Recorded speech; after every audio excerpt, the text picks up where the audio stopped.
Bom dia, pessoal, ou boa tarde, ou boa noite, né? Não sei que horas você vai assistir essa videoaula. Nossa aula de hoje é sobre enzimas. Eu vou deixar gravada para que vocês possam assistir, se der tempo, né? Antes da nossa aula síncrona à noite. Então, leia um livro também de Leninger, Princípios de Bioquímica, pesquisem mais, tirem dúvidas, tá? Então, esses slides são resumo, uma aula bem resumida do assunto, que é bem amplo, tá? Onde a gente tentou tirar o que é necessário para o curso de agronomia, para o curso de bioquímica, né? Na área de agronomia. Então, vamos para a aula.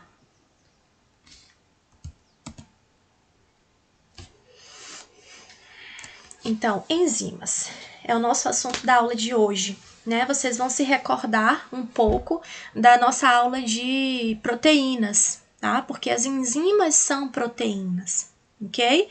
A gente estudou que toda enzima é proteína, mas tem algumas, a gente sabe também que tem, já a gente estudou lá em genética, né, RNA, e a gente sabe que tem alguns RNAs que eles agem como enzimas. Então, hoje em dia, a gente não fala mais que toda enzima é proteína. A gente fala que a grande maioria das enzimas são proteínas, porque existem algumas classes de RNAs que aceleram a velocidade das reações e não são consumidos nessa reação, nem modificam, né,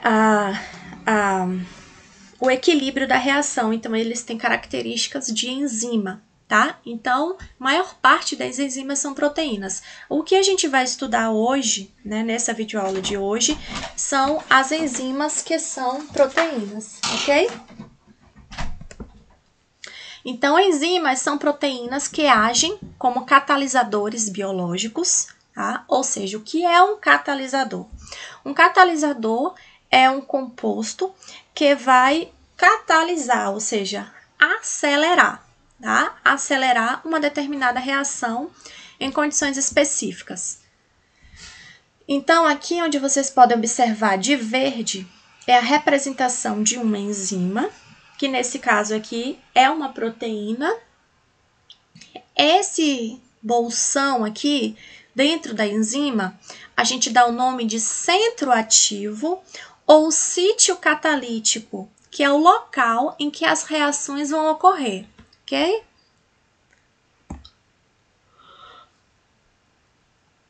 Deixa eu botar aqui. Não liga não, pessoal, porque é segunda-feira de manhã, a gente tá com sono, né? Ainda tá com o efeito do final de semana, mas é isso aí. Então, aqui é o sítio ativo, tá? Onde as reações vão ocorrer.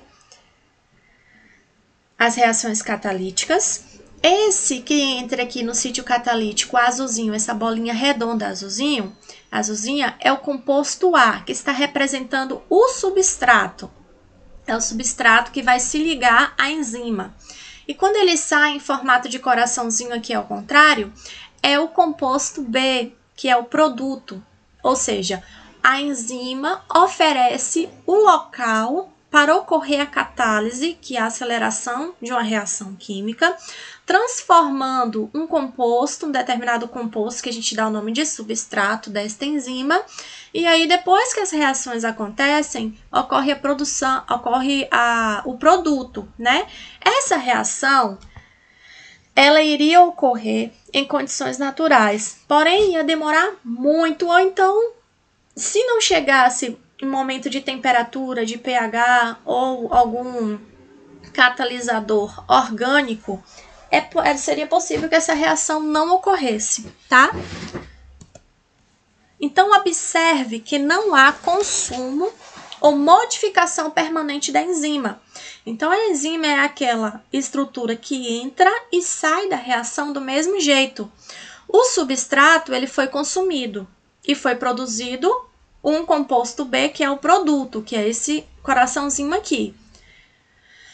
Então, ocorre sim a modificação do substrato, mas a enzima, ela permanece inalterada, ok? Então, qual é a teoria da catálise? Vamos considerar essa reação aqui. o que está antes da setinha são os reagentes. E o que fica depois da setinha são os produtos. Então, o composto A, reagindo com o composto B, vai produzir a uma determinada velocidade o composto C. E o inverso também pode ocorrer. O composto C pode ser degradado, né? E produzir o composto B e o composto A. Essa setinha que vai e que vem quer dizer que esta reação é reversível. No equilíbrio da reação, as velocidades das reações se igualam. A velocidade de produzir C é a mesma velocidade de produzir A e B. A concentração dos reagentes não se altera, mas pode-se dizer que a reação terminou. Então, o catalisador, ou seja, a enzima, o que ela faz? Ela não modifica a produção do C, não modifica as quantidades de A e de B, ela só acelera a reação. O porquê a gente vai ver um pouco mais à frente, tá? De forma que o ponto de equilíbrio é atingido mais rápido. Então, o ponto de equilíbrio ele não se altera, ou seja, os reagentes, o produto, o final, os componentes da reação, eles não se alteram, eles permanecem o mesmo. O que se altera é a velocidade. Então, o catalisador não é consumido na reação e ele pode atuar em concentrações baixas. Então, vamos ver a teoria da catálise. Como é que ela faz isso? Esse gráfico aqui, então, ele está mostrando a variação de energia ao longo de uma reação. Então, todas as reações, elas envolvem a troca de energia, ok? Então, reações de óxido-redução, ocorre a troca de íons, a troca de prótons, a troca de ânions, tá? Um indivíduo se reduz, o outro se oxida, isso vocês viram bem lá na disciplina de química, né? Porém, para que ocorra isso, ou seja, esta troca de energia, existe uma barreira energética. Já pensou se no nosso organismo, o tempo inteiro, as reações acontecessem e as moléculas não ficassem estáveis de maneira nenhuma?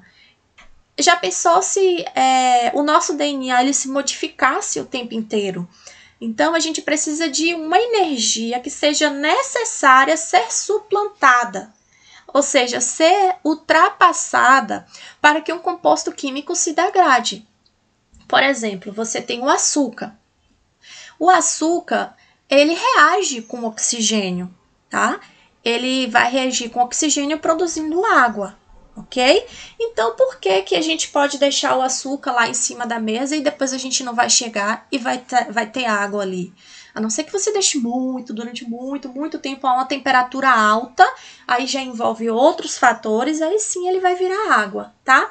Mas se você deixar ele ali numa temperatura ambiente, ele não vai virar água, ele vai reagir com oxigênio, mas não vai virar água. Por que isso acontece?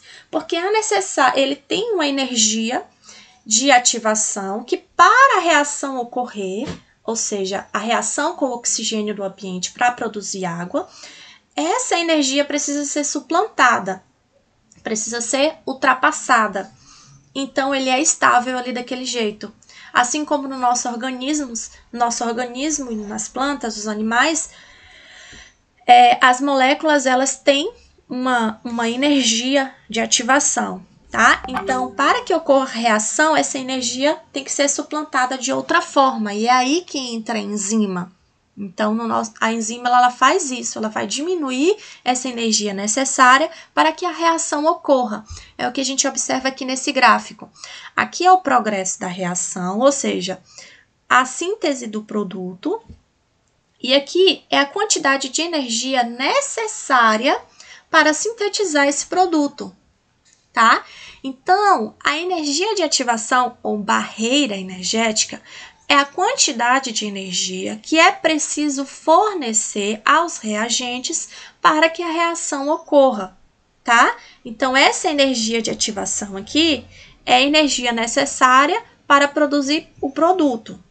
E o estado de transição, que é onde vocês podem observar nessa ponta aqui da curva sinoide, é uma forma molecular intermediária entre reagente, ou seja, o substrato, e o produto, e existe somente no alto da barreira energética, é um estado de transição.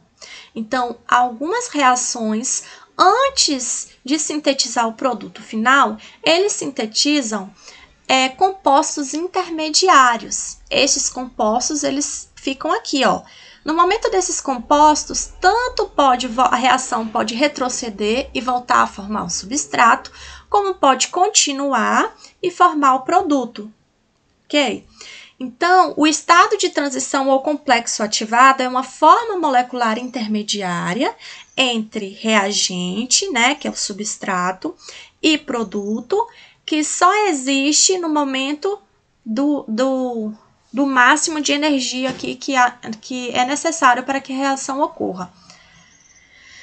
Porém, esse estado aqui é altamente instável. Os produtos que são formados nesse momento aqui, eles são altamente instáveis. Ou eles vão voltar a virar o substrato, ou eles vão continuar e virar o produto.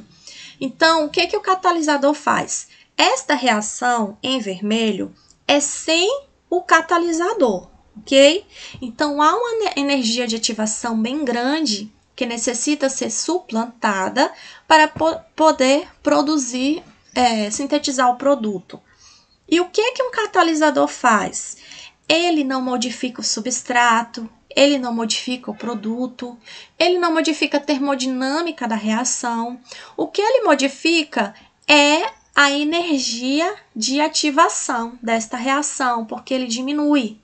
Lembra que a enzima é uma proteína, e uma proteína é formada por aminoácidos. Vamos lembrar como é a estrutura do aminoácido? Ele tem uma parte ácida, né, que é a parte lá que tem o nitrogênio, né, que tem carga positiva, a amina, e ele tem uma parte básica. É uma parte ácida, uma parte básica, que é a parte da carbonila lá, né, que tem um sinal negativo. Esses resíduos de aminoácidos fornecem, então, energia para que a energia de ativação reduza e diminua aqui e a reação ocorra de forma mais rápida. Ele traz consigo componentes que vão agir liberando energia para que a reação ocorra de forma mais rápida. Então, o que o catalisador faz? Ele reduz a energia de ativação. Reduzindo a energia de ativação, a reação vai ocorrer de forma mais rápida. Então, sem o catalisador, a reação demora e gasta mais energia. Com o catalisador, a reação ocorre mais rápido e com um menor gasto de energia. Então, o catalisador diminui a barreira energética, criando percursos alternativos. É como se o caminho para a reação fosse uma reta bem grande, uma estrada bem grande, caminho normal, sem o catalisador. Imagina aí na mente de vocês uma estrada sem fim, enorme. Tem que percorrer essa estrada toda andando para conseguir tomar um açaí lá no final, que é o produto, tá? Pensa aí nessa estrada. É a reação sem a enzima. Agora pense você andando nessa estrada e aí você vê assim uma ruazinha do lado que tem escrito atalho e a foto do açaí. Aí você entra nessa ruazinha, a hora que você sai, você já toma o açaí. Olha que maravilha. É a enzima. A enzima, ela diminui esse caminho aí da reação, porque ela fornece outros meios. Ou então imagina uma moto, você sobe em cima da moto e vai rapidinho, né? Então ela fornece outros meios de que forma? Porque ela tem esses resíduos de aminoácidos que têm capacidade de fornecer tanto íons, né? Fornecer íons, tanto cátions como íons ácidos como básicos, né? Devido ao caráter anfótero, né? Que tem um polo positivo e um polo negativo do aminoácido, ok? Então, as enzimas são catalisadores biológicos. Na reação, nós temos a enzima mais o substrato. Aqui é o estado intermediário, que é enzima-substrato. E aí depois, quando a reação continua, porque ela pode voltar também, mas se ela continuar, ela vai produzir, sintetizar o produto e a enzima sai do mesmo jeito. É a equação geral de uma reação enzimática. Então, enzima-substrato representa esse estado de transição aqui, tá? Então, aqui é a enzima ligada com o substrato. E o produto vai ser o quê? Enzima mais substrato. A enzima não é consumida na reação. Que diferenças existem entre catalisadores inorgânicos, como íons metálicos, e as enzimas? Por que as enzimas são mais eficientes para catalisar uma reação do que íons inorgânicos? Elas são mais eficientes porque elas aceleram a reação em até 10 elevado a 14 vezes contra 10 ao quadrado, 10 elevado a 3 vezes catalisadores orgânicos. Então, elas aceleram muito mais a reação. Outra característica das enzimas é porque elas são específicas. Elas catalisam reações envolvendo, às vezes, apenas um tipo de reagente, tá? Então, ela tem uma alta afinidade, a energia dela atrai aquele substrato e ela tem uma alta afinidade com aquele substrato. Assim, a reação acontece mais rápido. As enzimas são estereoespecíficas. Elas não produzem subprodutos reacionais, então elas não vão produzir espécies reativas de oxigênio que vão degradar o organismo. Ela vai sintetizar o produto e ela vai sair da reação. Então, ela não vai produzir compostos que vão danificar o organismo, tá? Então, ela produz a mesma coisa, ela não modifica a concentração dos produtos, dos reagentes, a termodinâmica. A única coisa que ela faz é reduzir a energia de ativação. Além disso, elas trabalham em condições amenas de temperatura, de pressão, de pH, ok? Então, não há necessidade de aumentar a temperatura para aumentar a velocidade da reação. A enzima não precisa disso. Inclusive, se aumentar a temperatura, ela acaba desnaturando. Se ela não for uma enzima, né, uma termoenzima que está adaptada a esses ambientes com elevadas temperaturas. Elas podem ser altamente reguladas através de fatores extrínsecos à reação, tanto por ativadores como por inibidores. Então, dependendo do contexto biológico, a enzima ela pode ser inativada ou ela pode ser ativada, tá?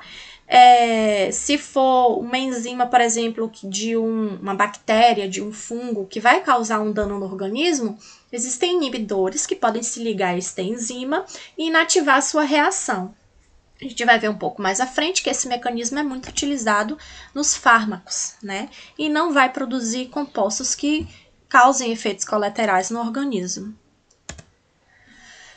Então, por que a catálise por enzimas é mais eficiente? Ela aumenta a concentração. O aumento da concentração dos reagentes na superfície da enzima ocasiona uma atração dos reagentes para a interação com a enzima. Lembra que eu falei que a enzima é específica, então ela tem uma alta afinidade pelo seu substrato? Então, ela vai atrair o substrato para ela. Ela proporciona a orientação correta dos reagentes, então os resíduos de aminoácidos vão direcionar o substrato lá certinho ao bolsão, que é o sítio ativo da enzima, onde vão ocorrer as reações. Então, parte da energia de ativação representa o posicionamento adequado dos reagentes para que haja contato entre os átomos corretos. O sítio ativo da enzima favorece o posicionamento correto dos reagentes para que a reação possa ocorrer. Aumento da reatividade dos reagentes. As cadeias laterais dos radicais. Então, lembra que a enzima as proteínas, né, que são formadas por aminoácidos. Os aminoácidos, eles possuem radicais que são específicos e vão proporcionar a característica deste aminoácido. Então, esses radicais, os aminoácidos, que estão presentes nas enzimas, ou os cofatores ou coenzimas, eles vão interagir diretamente com o substrato, que vai dar carga elétrica ou vai polarizar, depende se ele for apolar ou polar, se ele tiver carga positiva, carga negativa, volta lá todas as características, né, dos radicais dos aminoácidos. Agora a gente vê por que é importante a gente entender tudo que a gente está estudando, porque uma coisa leva a outra, né? O que torna aquele substrato mais reativo, tá? E ainda cedendo ou transferindo certas funções químicas. Então, vai ceder prótons ou vai receber. E isso vai tornar o substrato mais reativo, facilitando a reação. Indução de deformação física no substrato. Então, a gente vai ver mais nos outros slides que não existe mais aquela teoria de chave e fechadura. A enzima, ela não é rígida. Quase nada é rígido na natureza, né? Então, a enzima, ela consegue modificar a estrutura do substrato e ela também se modifica um pouco para eles se encaixarem perfeitamente, tá? E quem faz isso também é a cadeia lateral, né, dos aminoácidos das enzimas, que desestabilizam a molécula do substrato, facilitando o rompimento das ligações covalentes e permitindo que o substrato se ligue à enzima. Então, como é que isso acontece? Por exemplo, aqui é sem catálise. Sem a catálise, o processo, né, é bem lento. Então, aqui a gente observa uma hidrólise, né, a formação de água aqui, a presença da carbonila. A hidrólise não enzimática de uma ligação peptídica é lenta e requer condições drásticas de pH e temperatura. Então, lembra que lá no PCR, para a gente poder quebrar as pontes de hidrogênio, a gente aumentava a temperatura? Então, para que ocorra a reação, a gente tem que aumentar a temperatura. Porém, na presença da enzima, a enzima já carrega em si os compostos que são necessários para que ocorra o rearranjamento dessas ligações. Então, por exemplo, aqui a gente vê uma catálise ácida. Esse resíduo aqui, né, de amina que está reagindo, tá, com o grupo carbonila. Então, a gente percebe, e está produzindo água, né? Então, a gente percebe aqui uma catálise ácida. Nesta outra reação, a gente observa uma catálise básica. Quem é que está reagindo aqui? É o grupo carbonila, né, do resíduo do aminoácido, produzindo água. Então, ele forneceu o elétron que era necessário para que ocorresse essa reação mais rápida. E uma reação muito rápida é quando a gente observa as cadeias laterais de aminoácidos no sítio ativo de uma enzima hidrolítica, tanto a parte ácida quanto a parte básica. Então, a gente dá o nome de catálise ácido-básica. E como é que as enzimas se classificam? Então, vocês já observaram que as enzimas, elas fornecem os compostos que são necessários para que ocorram as reações de catálise, a síntese do produto de forma mais rápida do que ocorreriam nas situações naturais. A gente dá o nome a cada tipo de reação que a enzima participa. Quando são reações de óxido-redutase, ou seja, reações de óxido-redução, né, quando ocorre a transferência de elétrons de uma molécula para outra, a gente dá o nome de óxido-redutases. Tá? Então, a gente tem um composto A e um composto B e ocorre a troca de elétrons, tá? Onde uma molécula se oxida e outra se reduz. Transferases é quando ocorre a transferência de grupos funcionais. Então, a gente observa a transferência de grupos. Pode ser aldeído, acila, glucosil, grupos fosfatos, exemplo das quinases que atuam muito com a troca de grupos fosfatos, porque os grupos fosfatos têm uma energia muito grande, né? O ATP, né? Trifosfato de adenosina, é a molécula de troca energética na célula. Tem as enzimas que são as hidrolases, que participam das reações de hidrólise, né? Onde há a formação de água. Tem as enzimas que são as liases, que atuam adicionando as ligações duplas, né? A exemplo, carbono-carbono, carbono e oxigênio, carbono-nitrogênio.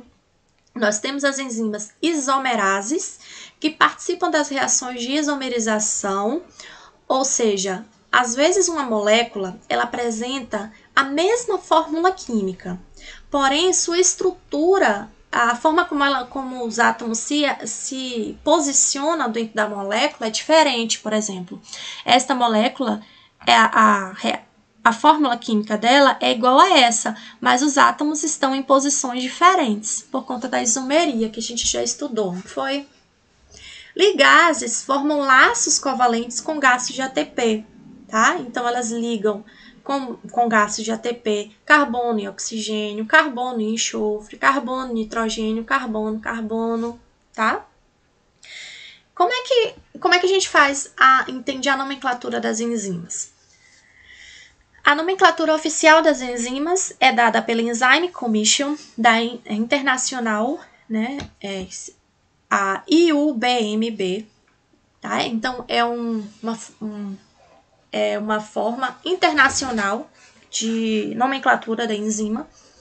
Por exemplo, ATPase adenosinatrifosfatase. Para a gente não ficar falando esse nome o tempo inteiro, o que a gente faz? A gente resume isso aqui em letras e números. EC quer dizer que é uma enzima. Número 3 quer dizer que ela é uma hidrolase, tá? Então, ela é da classe das hidrolases, ela age com reações de hidrólise. O número 3.6 quer dizer que atua num anidrido, ok? O número 3.6.1 quer dizer que esse anidrido contém um grupo fosfato. E 6.6.1.3 quer dizer que este anidrido que contém um fosfato é ATP, que poderia ser ADP, poderia ser NAP, mas é um ATP, ok? Então, os números indicam o tipo de reação e o tipo de substrato alvo, né, que a enzima vai atuar. Então, se você for lá naquele site que a gente pesquisou as proteínas, a estrutura das proteínas, substratos, componentes, e você colocar lá EC3C13, você vai encontrar a ATPase, todas as características da ATPase, ok? Então, basta digitar esse código lá no NCBI. As enzimas são específicas para o reconhecimento de seus substratos. Então, antigamente se falava muito no modelo chave-fechadura, né? Por Emil Fish, na década de 50, propôs o modelo chave-fechadura para explicar o reconhecimento e a especificidade do substrato pela enzima. Neste modelo chave-fechadura, o sítio ativo da enzima, ele já está formado aqui. Ele é dessa forma. O que é o sítio ativo? É o local em que o substrato vai se ligar para que ocorra a reação química. Nesse modelo, a forma dele é complementar à forma do substrato, de modo que as moléculas não teriam acesso a ela. Então, no modelo chave-fechadura, esse formato aqui da enzima é como se fosse a fechadura. E esse formato do substrato é como se fosse a chave. Então, eles se ligam aqui, ficam e se estabilizam, né? É uma forma rígida. Só que observe que não faz sentido. O substrato, ele vai se ligar aqui em enzima da mesma forma, tá? E depois, como ele vai sintetizar o produto? Se ele se ligou de forma perfeita à enzima, não há de forma rígida, não há nem permitindo que os resíduos de aminoácidos atuam ali para sintetizar o produto. Então, no modelo chave-fechadura, enzima e substrato no outro modelo, no entanto, o modelo chave-fechadura não explica a interação das enzimas com inibidores e com análogos dos substratos, que a gente vai estudar nos próximos slides. E também não explica como forma o produto, porque se encaixou tão bem de forma rígida, como é que vai formar o produto daqui, né? Então, na década de 70, Daniel Kosland propôs um modelo de encaixe induzido. Então, não é mais uma forma rígida, é um encaixe induzido, no qual o contato com a molécula do substrato induz mudanças conformacionais na enzima que otimiza as interações com os resíduos do sítio ativo, e esse modelo é aceito hoje em dia. Então, o modelo que é aceito hoje em dia é o modelo do encaixe induzido, em que a enzima se modifica para receber o substrato, e o substrato também se modifica para se encaixar na enzima. E dessa forma, outras moléculas podem interagir para que a reação ocorra e o substrato seja consumido e produza, né, o produto final desta reação. Quais são os fatores que afetam a atividade enzimática? Nós já vimos lá nas proteínas que é o pH, temperatura, o tempo da reação, a concentração dos reagentes, a concentração da enzima. Se você não tiver enzima suficiente, a reação não vai ser acelerada, né? Se você não tiver substrato suficiente, também não. A presença de cofatores, que são substâncias que ajudam na reação também. Então, vários são os fatores que afetam o funcionamento das enzimas, como catalisadores.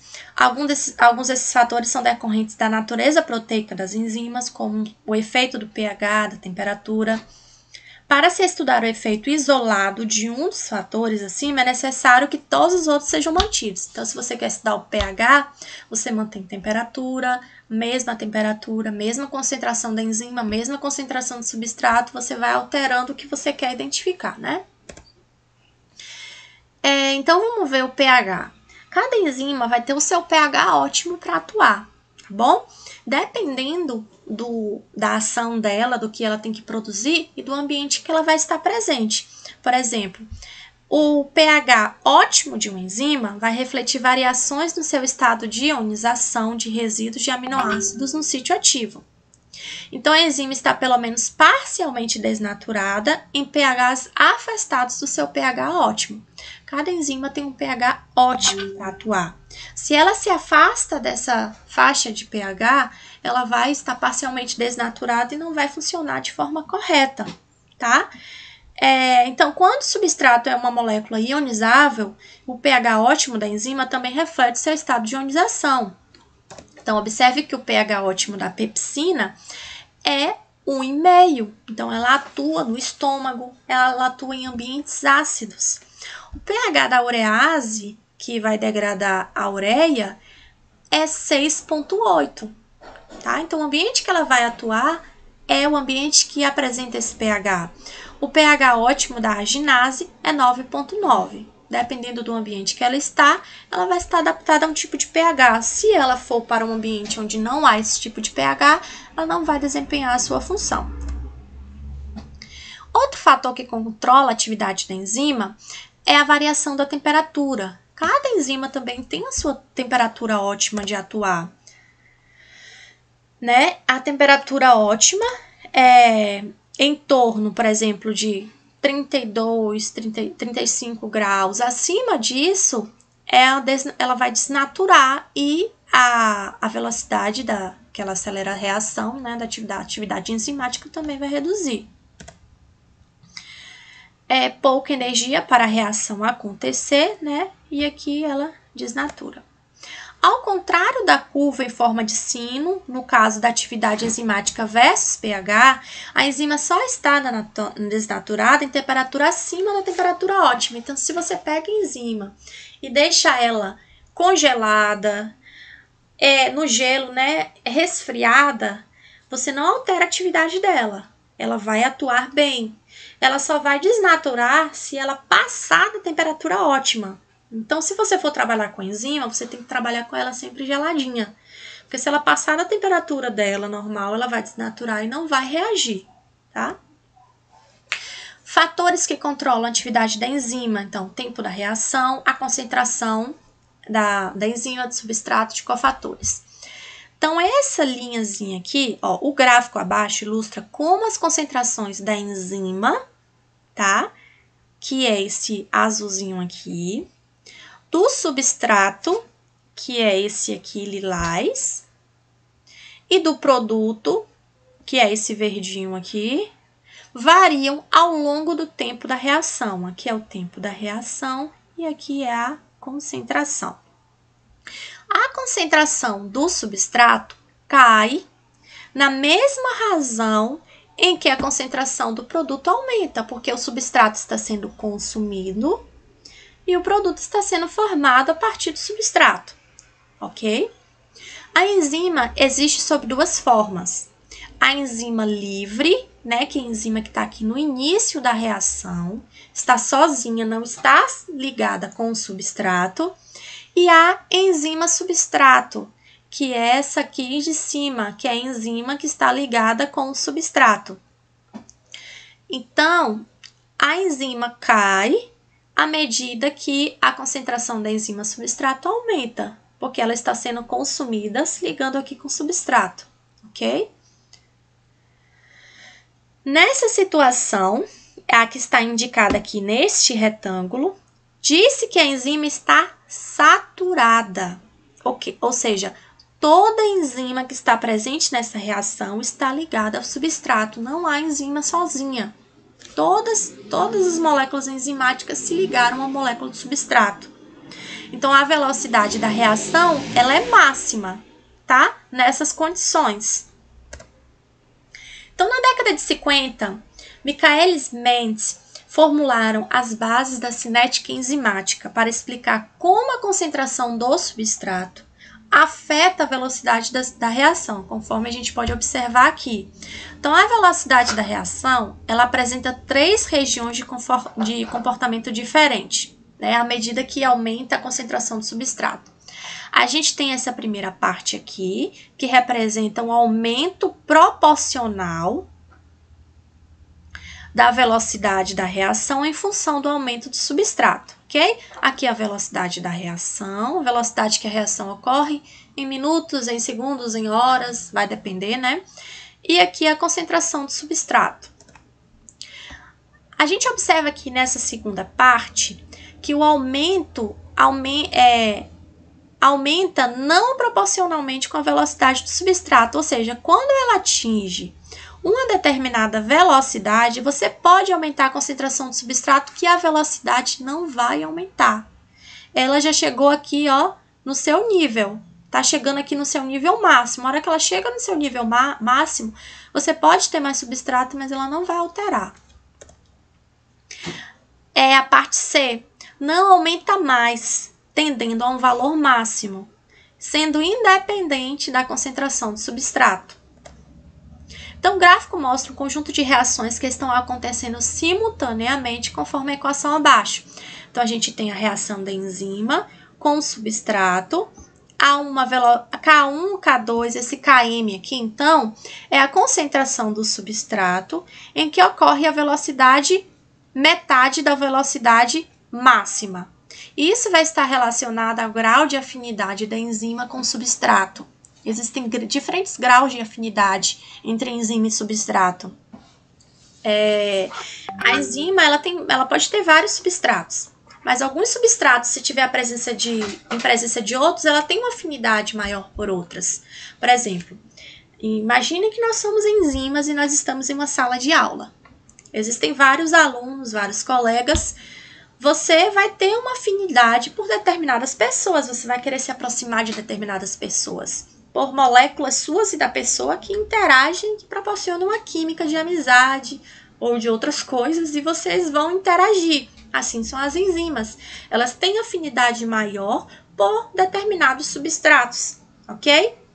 E elas tendem a interagir com esses substratos em maior grau ou em menor grau, tá? Então, para se chegar à equação da hipérbole quadrada do gráfico velocidade versus concentração do substrato, Michaelis e Mentz considera-se que o conjunto das reações está em equilíbrio, ou seja, a concentração da enzima substrato é constante e o sistema tem a sua velocidade máxima, tá? Então, quando a concentração enzima substrato é constante, a velocidade de formação e de desdobramento, ou seja, a velocidade para formar o produto ou a velocidade para retornar para o reagente, vão ser iguais, tá? Então, como são controladas as enzimas in vitro, além da alteração na disponibilidade de substrato e da própria enzima? Lembrar que, em geral, não ocorrem variações bruscas de pH e temperatura. Então, nas plantas, nos animais, nos organismos vivos, as condições de pH e de temperatura são normais, nós não somos anfíbios, né? Nós temos a temperatura do nosso corpo normal. Se a gente sentir muito frio, um frio extremo, a gente pode até morrer, né? Porque nós não temos essa regulação de temperatura. Então, a atividade enzimática pode ser regulada por diferentes mecanismos que muitas vezes atuam em conjunto ou na mesma enzima. Esses mecanismos, ele tem outros mecanismos, mas para a nossa aula eu só deixei esse aqui para não estender muita aula, porque esse aqui é o mais importante, tá? Que é a utilização de inibidores. Esses inibidores, eles podem ser irreversíveis ou eles podem ser reversíveis. Quando eles são reversíveis, eles são divididos em competitivo, não competitivo ou misto e incompetitivo. Então, vamos estudar agora os irreversíveis. Então, esses inibidores irreversíveis, inibidores são moléculas parecidas com os substratos, mas que não vão produzir o que o substrato iria produzir.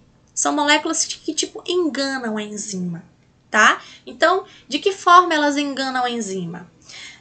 Quando for um inibidor irreversível, ele não tem volta. Ele vai se ligar covalentemente a um grupo funcional da enzima, que é essencial para a sua atividade. Ou ele vai se ligar a esse grupo da enzima, então a enzima não vai conseguir atuar, porque um composto que é altamente necessário para a catálise ocorrer está ocupado. Ele não vai reagir. Ou então ele vai destruir esse composto, né? Esse grupo funcional da enzima. Ou então ele vai fazer a formação de uma ligação covalente entre inibidor irreversível e enzima é uma maneira efetiva de inativar a enzima. Okay? Os fármacos utilizam muito isso. Então, eles descobrem qual é a enzima que é essencial para aquele determinado micro-organismo e eles produzem, através dos remédios, né, um fármaco que contém um inibidor, que é uma molécula que se parece muito com o substrato que aquela enzima atua, mas não é o substrato, não vai produzir aquele composto que é perigoso para o organismo. Então, ele se liga lá com a enzima e a enzima fica inativa, não vai produzir nada, ok? E isso é muito interessante. Por exemplo, os inativadores suicidas. Eles passam pelas primeiras etapas químicas de uma reação enzimática, né? Eles enganam a enzima. A enzima pensa que é o substrato dela, mas não é um inibidor. Porém, ele não vai se transformar em um produto normal. Ele é convertido em um composto muito reativo e se combina de forma definitiva, de forma muito forte com a enzima e não vai produzir o que ela iria produzir, né? Então, aplicação em fármacos, ou seja, não tem produto. Se não tem produto, não vai ter reação colateral no organismo, né? Porque o que proporciona o perigo dos fármacos em geral são os efeitos colaterais das pessoas, né?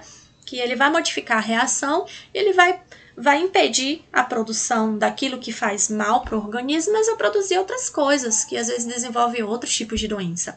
Nesse caso, não. Nesse caso, não produz nada, só inativa a enzima. Então, não causa dano nenhum no organismo, não tem efeitos colaterais, ok? Então, eu achei muito interessante isso aqui, curando a doença do sono com cavalo de Troia bioquímico, né? Que é aquela doença do sono africana, que é causada por um protozoário. Como é que o remédio atua? Ele se liga ao sítio ativo da enzima, né, desse micro-organismo, e não deixa que ela produza os compostos tóxicos para a célula. Mas também não produz nada, ela fica ali inativada, apenas assim, né? Muito interessante. Então, agora nós vamos ver os que são reversíveis. Então, os inibidores irreversíveis se ligam à enzima e não saem mais. A enzima fica inativada. Já os inibidores reversíveis, a gente tem o tipo competitivo, incompetitivo e misto. Na inibição competitiva, então, aqui é a enzima. Esse bolsão aqui é o sítio ativo da enzima, ok?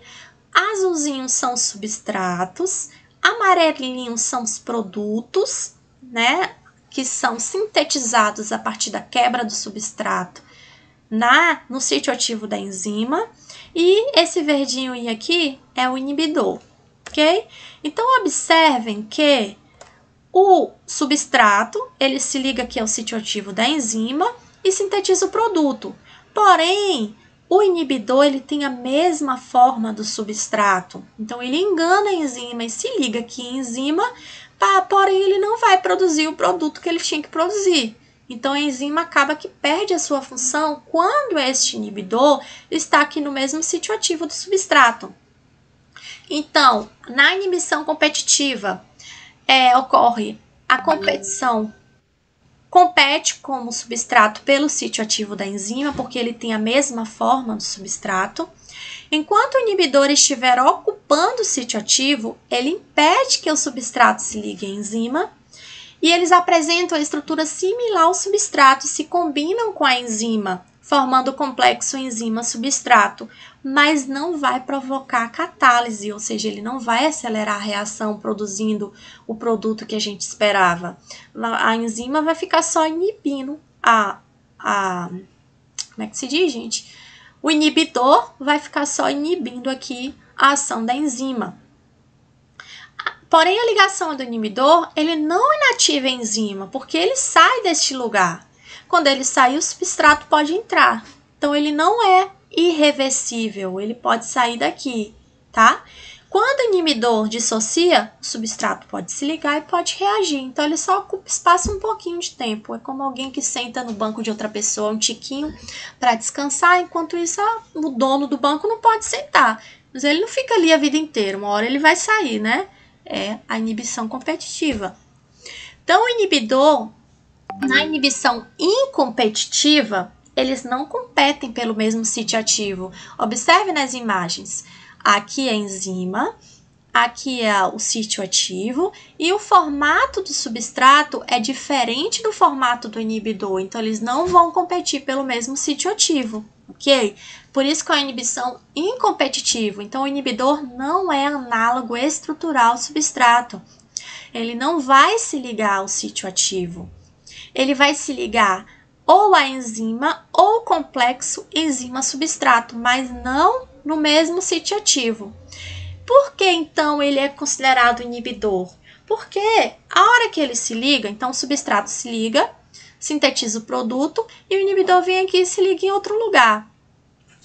Então, ele impede que a reação ocorra da forma natural, porque ele está se ligando a componentes da enzima.